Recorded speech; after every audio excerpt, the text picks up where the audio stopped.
Hi, everyone. Good evening. Welcome to part two of Leesha and Nathan's story. Yes, we heard about how they met. We heard about crazy stories at the hockey rink. We heard about getting married. We heard about buying a house. We heard about two amazing little girls. And then we started to hear about Nathan's struggle with. Guillain-Barre Syndrome. It's something I haven't heard of. GBS. So hopefully I'm saying it correctly. Yeah, we had never heard of it until Leisha and Nathan. And we did get a little preview. We went on a retreat with them a few months ago, so we heard part of their story. Yeah. But until we recorded this, we hadn't even heard the whole story. And how scary the disease is. Absolutely. So, as Leisha said, it gets worse before it gets better. So, if you have not heard the first part, please go back on YouTube. You can watch it, you can listen to it here, Spotify, Apple Podcast, wherever. But you don't want to miss part one or part two of Leisha and Nathan's story. And you were like, is anybody else having a really hard time like standing up? Like, are you guys really sore? So I texted them saying, are you guys sore? Do your legs feel like they're pins and needles? Texted back, no, we're just muscle soreness. I'm going, that's weird. I woke up, went to work, normal day. Everything from my waist down was pins and needles. I was walking and it was all pins and needles. That was on Monday. It was on Monday. My fingertips were cold and they were tingly. So I kept telling Leisha, I'm like, something's not right. I'm like, I must have pinched a nerve, did something really bad in my back. Go home, relax, go to bed early. Tuesday, I wake up, get ready like another normal day, get out of bed, and I just collapsed. Wake up, or I get back on the bed, she wakes up, and I go, I can't feel my legs. So I just go back into bed. I'm like, just he just crawled back into Nothing bed. big. And, Perfectly normal. yeah. That So what's his family? And Leisha's mom works for a back and spine surgeon. Okay. She called her mom and said, hey, this is what's going on. What do I do? He was in surgery that day, Yeah. so we couldn't take him to the office. I had to drive him to the hospital where he was actually doing surgery of that day for him to be evaluated. But we drove there. Actually, before that, you couldn't stand up, so he had to crawl out of bed and crawl down the stairs. And at this point, my kids are young, so I was like, I can't sit with you at the hospital with a baby. And you called your dad. Called my dad. My dad was like, what's going on? I'm like, I don't know. So like, Nate can't walk. He's like, well, what do you mean? So like, it was very like weird. So I remember my dad came and Nate couldn't stand up to like walk to the car. So he had to like crawl down like our front steps and then down our patio, like front porch steps. And then we both had to pick him up.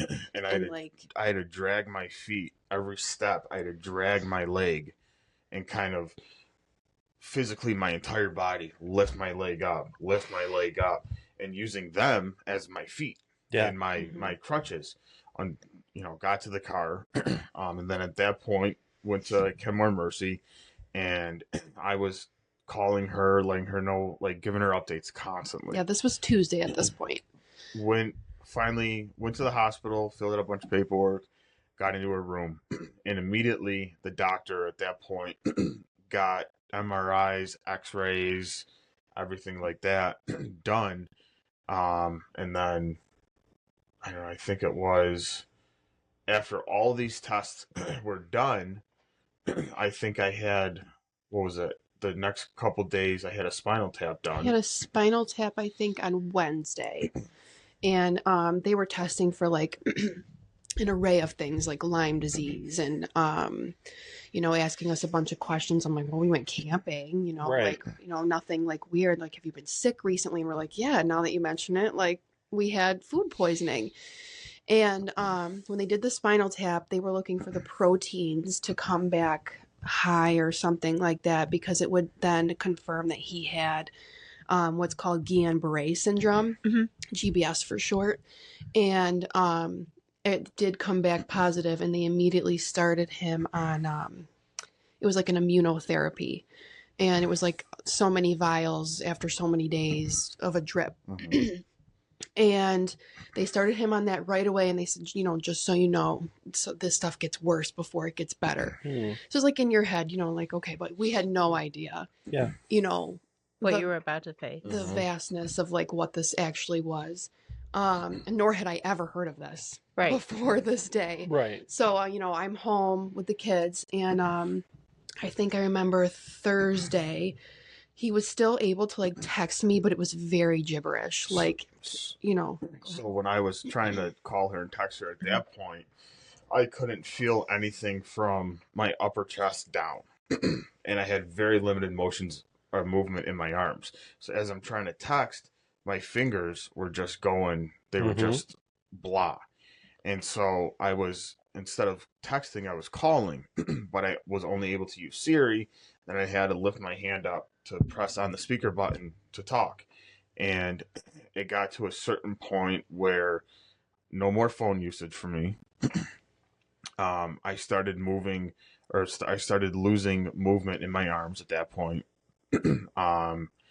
And on Thursday, this was on Friday, then at this point, my family had really kind of like come together, and in your family too were very helpful with like, we're gonna take the kids on this day, so because they only had certain visiting hours.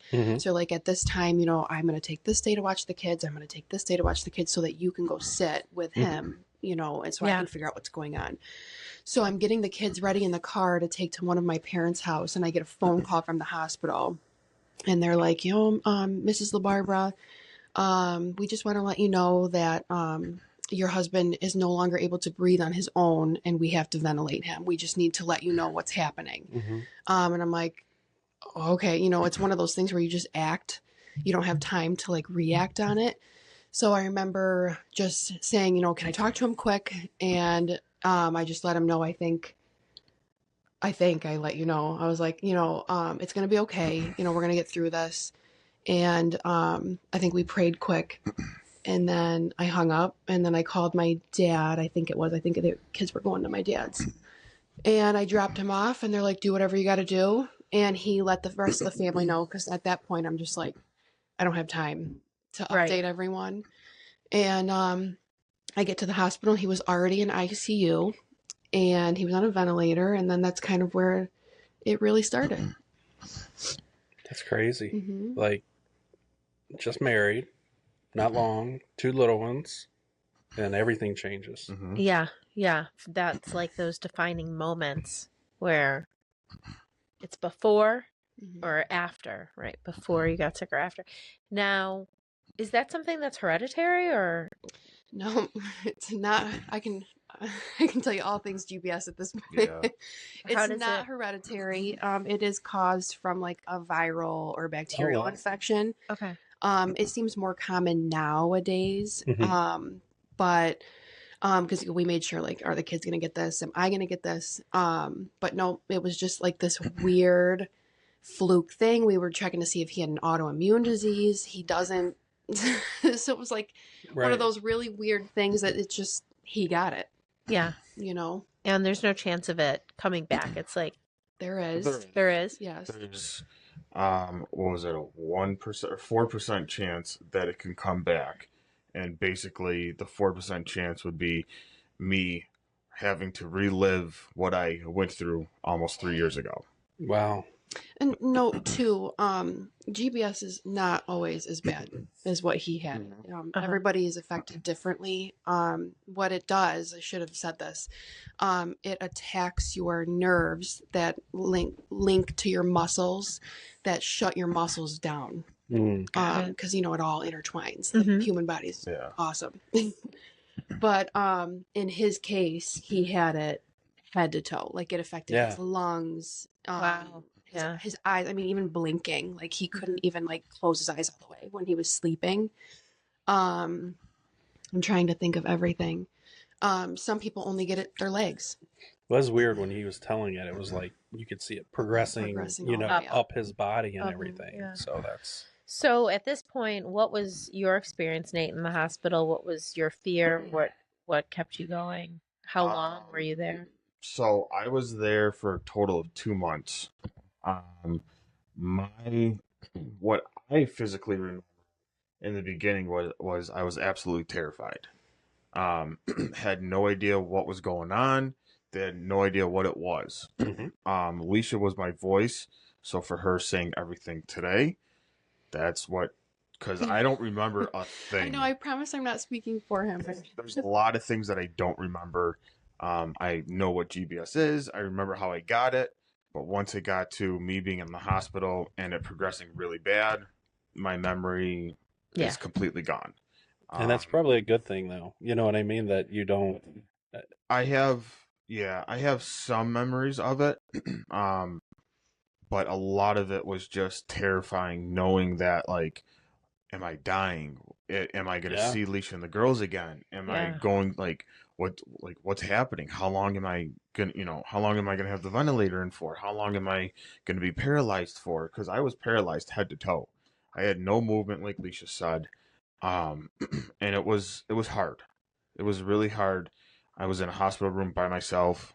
Only had visitors, her family, my mom would come. Sisters from the church would come. And there was, I would remember opening my eyes and seeing a person there, and then closing them, and that was it. And the person there, they could have been there, they could have not been there. I couldn't tell you because I don't remember. So there was a lot of.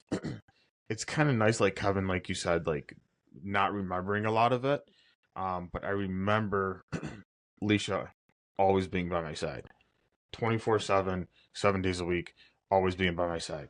There was a point when, I was there every single day. Yeah. Right. So there was a point where, after a while, even the security guards were like, we see you a lot, which is very odd, you think, for a security guard in a hospital to ask. Right.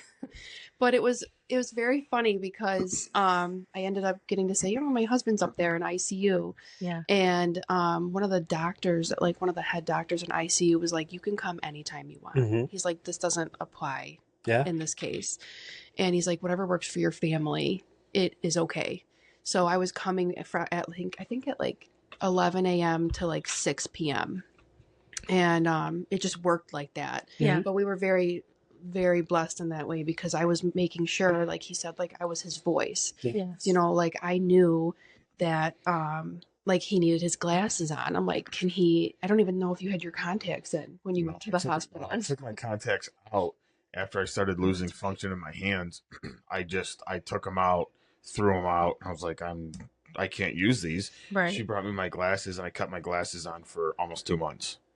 It took a while though. Like, I was like, he can't see. So like the nurses are standing. I'm like, he doesn't see you. And even I remember writing up a whiteboard with like ABC on it, on the whole alphabet. And we would go through with a marker and like spell out like what he wanted to try to say. And then I drew up like a body, like a little stick figure body. And I was like, what hurts or like something that like after a while when he could kind of like communicate a little bit more. Cause he was on a lot of medication to keep that sedation. So he felt comfortable. Right.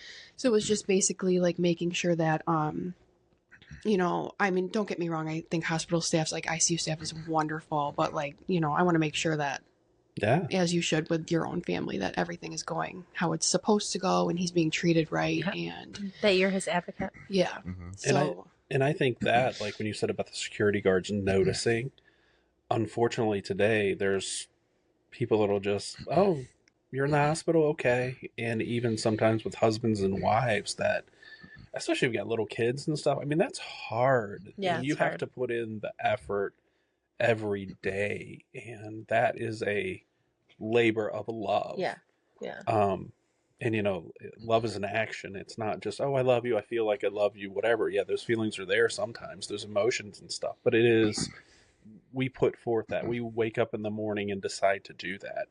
And unfortunately today, a lot of people, when it gets hard, it's like, that's not worth the effort. And it's like, they're taking care of him.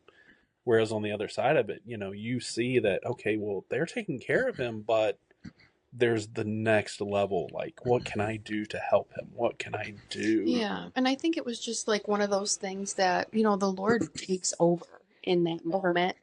And he truly gave me that peace where you just take it and you roll with it. So like anything that seemed maybe scary, like sometimes his heart rate was like wild, but like looking back, I'm like, I wasn't even scared. Yeah. Like I knew that he was going to come home. Yeah. I knew that, he was going to be fully recovered and he was going to walk out of that hospital room and he was going to come home to me and the kids. And I know like a lot of people afterwards would ask me like, how did you do it? Like we talk about it, we don't know what we would do if that happened to our spouse. I'm like, you just do it. You made a vow to your spouse in sickness and in health. And I remember one day we had a really bad day, you and I always cry when I say this, so just bear with me. But one day like we weren't communicating well, and I say communicating, he was on a ventilator. Right. He was like I was frustrated that I couldn't understand what he wanted. He was frustrated that it wasn't being, reciprocated. And I remember leaving and I had swapped with your mom and I had left and I'm driving home and I just felt horrible. Like I left in that like anger state, like so frustrated. And I remember I FaceTimed his mom and I said, can I talk to him? And I said, I'm sorry. No, you're good.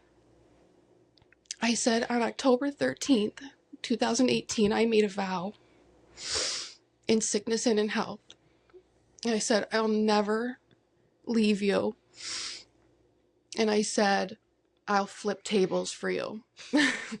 Like, I'll do whatever it takes to make sure that your voice is heard. Because I made that vow to you on that day, and I will not go against that. And it was like from that point on, it was like, we're in this together. This is hard. It's not an easy thing. We didn't sign up for this.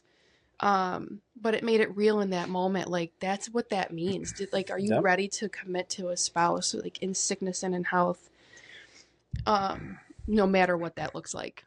Yeah. So that vow is definitely made real. Yes. And, unfortunately we had to experience that firsthand, but it made it like, this is what marriage is. You're there for each other through thick and thin, Mm-hmm. And I think that's a big part of it, that when you go into marriage, you may have some idea of what it is and everything. And, Kristen was talking about that, Jesus said there will be trials. And then James goes on to say, count them as blessings when trials come, because that's when we learn who we are. Absolutely. That's when, marriage is what refines us. It's what molds us for heaven into the next life. It's what forms us into being like Jesus. And as it's hard, it's those hard things that just make us who we are, that take us to that next level, that make that commitment to one another, so real. And that make you the speakers of a ministry to be able to help others. Absolutely. Other people that are going through things. What do you think is the main thing you each drew your strength from? Oh, I mean, even the whole time, like we were sitting there, like I would always play like the Psalms like on loud, so like even though he was sleeping, like he could hear it. I think that there was like so much that happened. I can't even remember. I just think like prayer was huge. Listening to worship music was huge. Having people come into your life in that moment that spoke life into you was huge. That really kept us going. And I think, what was that one point you said? There was a turning point for you. So it was about 2.5, 3 weeks that I was on the ventilator. And I don't know if it was night or day. I don't know what time it was, but it was very, very quick for me to have that, that moment was that I was laying in the bed and I see over here on my right side, because I couldn't really move, so I kind of was just like in my peripheral, this figure. I didn't know if it was a real person. I didn't know who it was. And this person kind of having like the light on super low and just kind of glowing on him. There was like a glow. And all this person did was put his hand on my shoulder right here. And at that point, things the switch flipped. Yeah. And it was, I got the ventilator out, I think within that week. Wow. I was moving a lot more, and I fought a lot. I had a lot of time to think, and there was a lot of time of praying that at one point I was like, to God, if you're going to take me, take me. Like, I cannot do this struggling. Like, I cannot see people around me struggling to know that I'm in this position and they cannot do anything. Right. If you're going to take me, just do it. And praying and praying constantly. And when that happened, that hand on my shoulder, that's when the turning point happened of me getting. I mean, it was really fast. I remember like afterwards when he told me, I was like, I kept a journal every day. So I wrote down like, this person visited you this day, or this day you moved your finger, like, so that, because, he couldn't remember. So I wanted him to like look back on it and be like, oh, look at the progress that I had made. Yes. And I remember looking back and I was like, yeah, that's when you really started like moving a lot more. So it was like arms and like shoulders. And then the doctors told me, when I was like away from his ear sight, they would tell me, we're looking to get this ventilator out. Because we're seeing some progress. Because when you move your shoulders, I guess that it means that all your muscles going to your lungs are also being strengthened. Like there's some things happening there. So I remember they had moved him to another ICU room to be like across from the desk so they could like monitor it a little bit better. And one day I walked in and they're like, today's the day. And I took a video of the doctor coming in and saying, we're going to take this out. But And do I you gotta understand that it may not go well, because they were looking to do a tracheotomy, and he was so desperate, he wanted to do it so bad. I was like, I think that we should wait. I wanted that ventilator out so bad. I was getting sores on my mouth. It was uncomfortable. They kept shaving this beautiful beard of mine. It was just like it was awful. But it was the sores in my mouth, and once I started becoming more conscious, Yeah. I was feeling the stuff in my mouth, the ventilator tube in my mouth, and feeling the things. And I kept telling Leesha on the whiteboard, get this thing out of me, get this thing out of me. And once they finally said, when is this coming out? Once they finally said, hey, today's the day, I was like, thank you, God. I am so excited. And they took it out, and I was just like, oh, I can not have that disruption in my mouth anymore. And it was you had him for a little over 2 weeks. So yeah, I mean, you had to work at that point for your getting your voice back. There's a lot of like, gross stuff that comes with taking a ventilator out, so that had to get all like worked out. And then he had his feeding tube in. But even then, like the doctors were saying, just so you know, this happened way faster than what we thought was going to happen. And we were like, yeah, we know, because we know how big our God is. Absolutely. Amen. But it was fun because the nurses always said, they're like, this couple, like, there's something about you guys, even to this day. I mean, we're almost 3 years out. And to this day, they're like, this is our, favorite couple. Like, there's just something about these guys. So, like, the Lord was with us, and he definitely shone through us in the whole thing. Even through when you got moved down to rehab.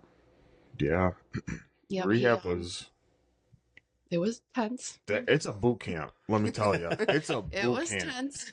They don't give up on you. And me, I was swearing so bad at things because the pain was just excruciating. So we'll tell them how it feels, when you were getting all that bad. It's not like you were just in pain. So when I was in the ICU, they would have to clean me, they move me, make sure I didn't have any bed sores. Yeah.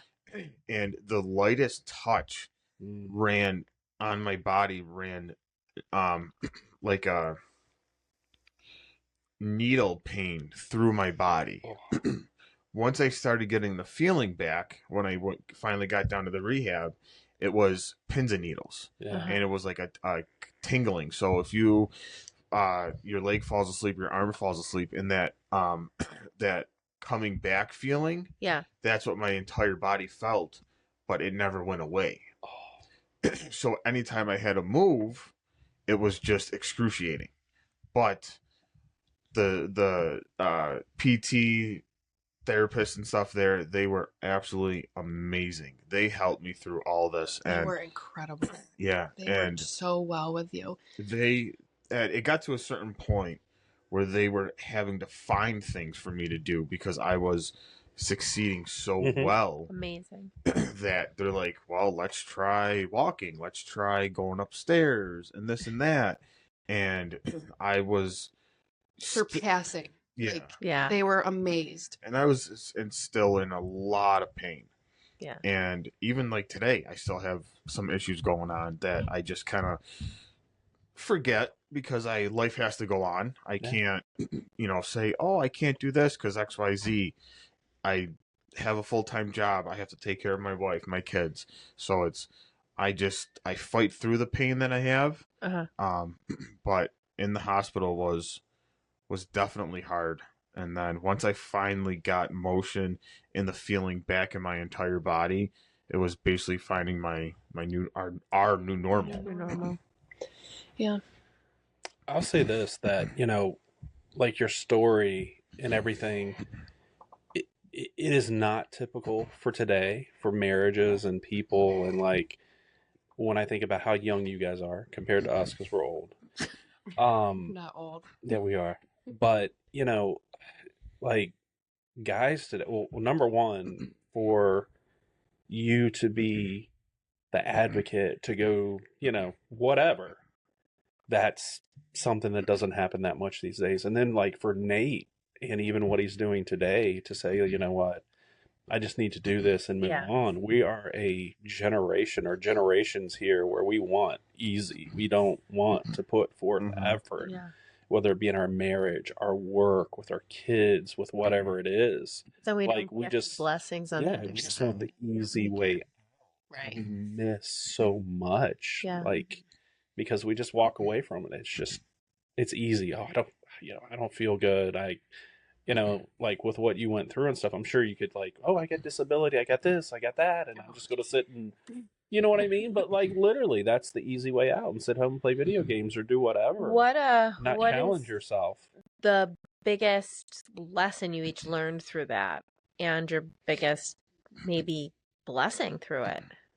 Well, first of all, we give all the glory to God because He absolutely delivered us from that. I can't even believe that we made mortgage payments. I mean, He's the sole provider, and suddenly that's gone.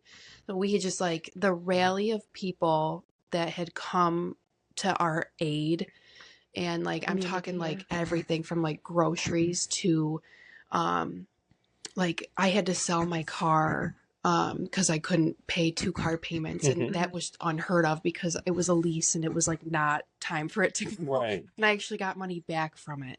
So it was just one of those like, this could not happen without God. Yeah. But I think that if anything, like the lesson here is just you can do anything together as a couple as long as God's in the middle of it. Yes. I mean, you're invincible. And I think that's a big part that we miss, that lots of people miss, what you just said, with God in the middle. Right. Because and together. Together, because so many times, it's like, okay, well, I'm going to do this. I'm going to go to work. I'm going to do this. And the wife's like, oh, I'm going to take care of the kids and I'm going to do this. And we're, as you go on, you're like just going on separate paths. Things can be good. You can be making money. You can be raising your kids and everything. But there's going to come a time when it's like you're like this and your marriage is gone, or it's severely hurt. And you have a hurdle to overcome, and you can't. Yeah, because you're just working towards those things. But if you have God, if you have Jesus, then you're working towards the same thing. And He is helping you along the way. Like everything you said, like with Nate in the hospital, and then your family would watch the girls and Nate's mom would watch the girls, and it just like That's everything falls into Everything. place I because he mean- orchestrates it, not us. Yeah, I mean, even the way, like, how old the kids were. They Mhm. don't remember their dad being in the hospital. Yeah. You know, they'll see pictures, but, like, they won't remember that. You know, they don't remember that, like, mommy wasn't there Right. for a large lump sum. Yeah. Or that they missed a lot of, like, it was summer times. Yeah. You know, I didn't get to take them to do all the fun things that I wanted to do. But Mhm. as he kept progressing, I was able to kind of take a step back the Yeah. more he could speak for himself, especially in rehab. Yeah. I was able to kind of like, I'll take the girls to the zoo, you know, or I don't know what we would do, go to ice cream or something. Mhm. But it was huge. But like our friends and family and strangers were just like, it was so orchestrated. Yeah. You know, we were just so blessed to have what we had. And then fast forward, he came home and we went on vacation like A week 3 later. days after. Oh, jeez. Let's go. But it worked out so well. You know, we just made sure he got the clearance to fly. Mhm. And we did. We went to Florida and we stayed there for a week. And, you know, we had to push him in a wheelchair around hot Florida, but it was no, it was fine. And the kids, I think, will remember that Yeah. with pictures and stuff. And if they don't, it's great, Yeah. you know, but they'll always know that their daddy was a fighter and their mommy advocated for him and she was just as strong as he was. And in that moment, though, the lesson too was like, I think you agree when we say we learned that you can't keep doing the same thing you've been doing when you go through a life change like Mhm. that. Yeah. So we both, I think, heard like the voice of God telling us that it was time to go. Yeah. And we don't know what that meant. I think we still don't know what that means. Yeah. But we did. We decided to put our house up for sale, and we had no idea where we were going to go. We actually thought we were going to go out of state, and Yeah. God said no. Yeah. Because Yeah. we're still here. Yeah. Oh, Kevin keeps getting stuck anywhere in but Buffalo, Buffalo. too. And I honestly think that when you guys said we feel together, it's time to tell our story. That's a big part of it, Mhm. and to just take that next step, and to see who you can help, and to be ready to be used by God. Yeah, Yeah, because for we all have a unique story, Oh yeah. but there's also someone who needs to hear that story, and I think we miss that a lot of times. We're like, oh, well, they'll talk to this person, or and I will say this: when you invite God in to your relationship, to your marriage, two things. One, if you could do it on your own, you wouldn't need God. So that's like Yeah. in times like that. But the other thing, when you invite him into your story and to be part of it and to lead you and to follow, he will put people in your path who need to Mhm. hear your story. Yeah. Yeah, and I'm sure you've touched a lot of people you don't even realize you've touched in that path and that journey that saw how you handled it. And so, Absolutely. Yeah, we Yeah. talk about that sometimes. We're like, maybe it's not so much he wants us to tell our story. It's just maybe how like people watched us through it, Absolutely. and how we are still today after almost 3 years. How we're working through those. yeah. So yeah, Absolutely. Yeah. And that's the thing. Like, you may not be speaking it, but they're watching it. And all the people, the doctors, the nurses, your family, all those people saw that. And your community that walked you through it. Yeah. Absolutely. They were also able to bless you. yeah, Absolutely. yep. As long as we just want God to be glorified through it. As long as they can see Jesus through us, then we did our job. Yeah. Absolutely. If he wants to use us in other ways, well, we have no idea what we're going to do, but we're here for it. Yeah. We already sold and bought a house for him, so here And- we are. And that's it, honestly. Like, if you just put that yes on the table, I mean, we have done it many times over the years and stuff like that. And that's when you say, you know what, God, I don't know, but whatever you got, wherever. Well, we're I, here. for one, know that I am blessed to know you both, Yes. and very grateful that God has placed you guys in our lives, and that we get to do life together and have fun together. And Yeah. Like- and this amazing little girl. Absolutely. And We love doing life with you. Yeah. yeah. Awesome. Anything else there? I was going to ask him a couple of fun questions. Go but- for it. Okay. All right. So you guys ready? Don't drop the poodle off your lap there. Are we ready? Okay, Nate. if you could be any animal, what would you be? I'm gonna say a bear Why? Good one. because everyone's scared of bears. You want to be You want to be scary? scary? Yeah, I would love to be left alone in the wild Okay. Nice. and just eat fish, and I'll be happy. And just I mean, I was good with the bear. The reasoning, it's a little questionable, but okay. all right, Leesha. What about you? Oh, I feel like I would want to be a tiger. Oh, that was close. A That was lion or a tiger. close. The I love cat tigers. family. I think they're beautiful and they're, you look at them and they're strong. And I hope that's how I am portrayed. Yeah. Love it. Love it. So Leesha, what is the weirdest thing that you've ever seen a stranger do? No. A stranger. Oh, there's there's quite a few. I've seen somebody in an antique store like strip down, not like butt naked, but like put on like a scuba outfit, like just in the What? middle of Are you serious? Like, well, I mean, I guess if you're gonna buy an antique, you want to make sure. I guess somebody asked, what did they want an antique scuba suit? Yeah, like I'm thinking the thing like at Disney, the big Jacques Cousteau Yeah, that's what I thought No, not like metal that one, like thing the- that you gotta like. No, it was like the wetsuit. Okay. That's so funny. That's awesome. Do you- Wow. I mean, that. I have weird stories because I'm a plumber, Yes. but stories that are Not to really- be shared. really? poop related and things that I've seen. We will keep it. Yes. Yes. Leesha definitely likes keeping your stories more on the clean side. Yes. I don't even want to hear these stories. He just comes home and voluntarily tells me these. All right. Nate, if you could have a superpower, what would it be? Oh. Teleporting. Yes, that's mine. That is 100%. I know that's mine. I don't have to fly, and I can Because just she be doesn't like to anywhere. fly. So efficient. So efficient, too. Yeah. And then I would always be on time. Oh, yeah, Yeah. that too. Always. No, you're And always late. You would miss those car arguments that you get into with your spouse. Yes. Because, car arguments. car arguments. Those are. The backseat So driver. rough. over Oh. I think Yeah. you're talking about you. here. Yes. Oh, Leesha, what's your superpower? I would like to have like 8 arms. Oh, 'Cause okay. I could, well, like that comment, like I don't You have would them all the time, Like but like Go-Go if I Gadget need them, arms. like I could do like breakfast over here and making eggs over here and But you toast only have over here. one head. You can make it work. Well, you have lots of thoughts. I mean, Also, you'd never find clothes. Well, no, they would like go away. But they still Like have to they- pop out somewhere. Yeah. So you're undressing for your arms? I didn't In think an that antique far shop? through. I just She was just like I could thought that she multitask can on have- different levels. this is what she does to me. Like, I can have this dream, and it's like, well, what about this? I'm like, can I have my dream? Yeah. I want I 8 don't look arms. into it that far. Yeah, I I just want 8 want to get more stuff done. Yeah. All right. That was a good one. Nate, what is your most embarrassing public moment? Oh. Oh no. My I don't most even know. my most embarrassing public moment.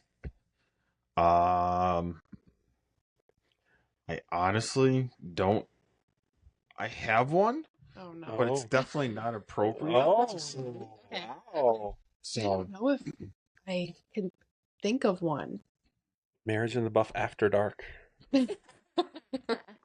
I mean, I've been embarrassed in public many of times, but I don't know off the top of my head if I can. I mean, I try to embarrass her almost every day when That's when a we good go. husband.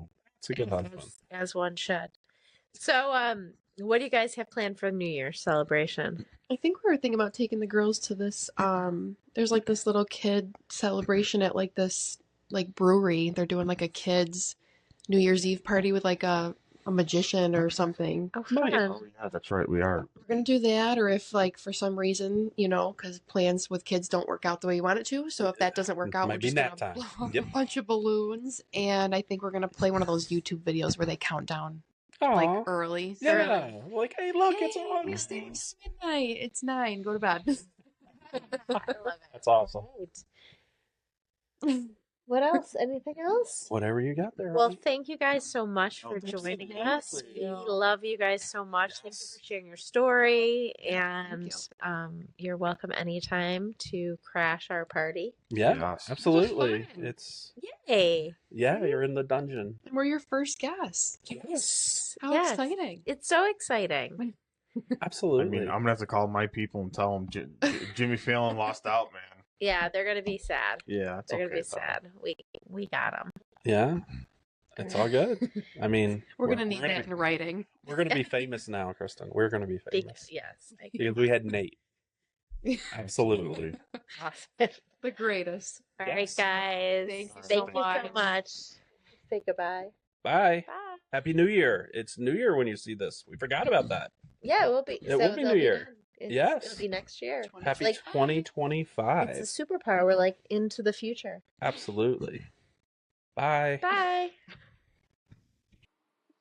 That was so great. I love them. Yes, everyone, this is Rocket. This is our Snowbangle who is Insistent deciding on getting on to camera. be on camera today, even though he hates the camera. So, bonus for you guys, because he normally hates being anywhere around a camera. But yeah, Leesha and Nathan's story, amazing. What a great story of grace and provision by God who just orchestrated everything. He put, through the hard time, he put people in their lives to help take care of the kids and to help with Nathan's care, and just the timing was perfect in all of it. And I'm sure, from talking to Leesha and Nathan before and everything, like, it was a scary time, and it's hard to remain positive and faithful I mean, to in me, times like that, because you are relying on God, but still you've got all these questions and these doubts, and you got people telling you, oh, it's not going to be good, or it's going to be a long road or whatever, but then God just kept showing up in the entire story. And to me, it's really a real life example of in sickness and in health. Like, Absolutely. no matter what, Leesha was there in sickness and in health. And I mean, you might think, oh, well, obviously, but it's really just a real life testament to that. And that's why I love the idea of having couples come on and tell their stories of overcoming, because we aren't all going to have the same story, but we can all learn from each other and be inspired by each other. Absolutely. And it is like I remember Alicia saying she'd flip tables for him and stuff like that. And you can see their love, like his adoration of her. Every so time, great. Every time you're around them, that you just see it. But, it's one thing to say things like that. It's one thing to say, oh, yeah, I love you. I'll do this for you and everything.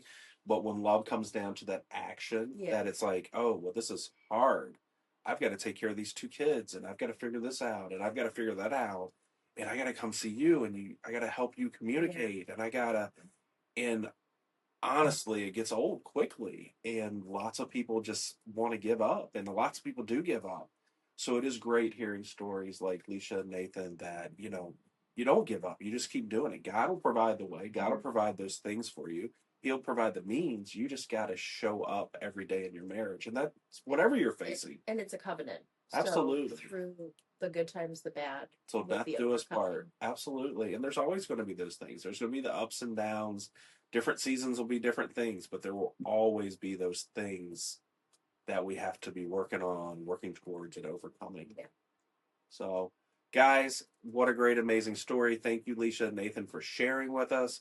We have another guest coming up in a couple weeks. Our friends Mike and Megan will be on. Next week should probably be just us, I believe. Thursday will be Thursday. Every Thursday, make sure you like. Please subscribe, and also if you could comment, that would be great. We will see you next week. Marriage of the Month podcast, YouTube, Apple Podcasts, Spotify, pretty much anywhere. Bye, guys. Have a great week. Happy New Year. Happy again. Again.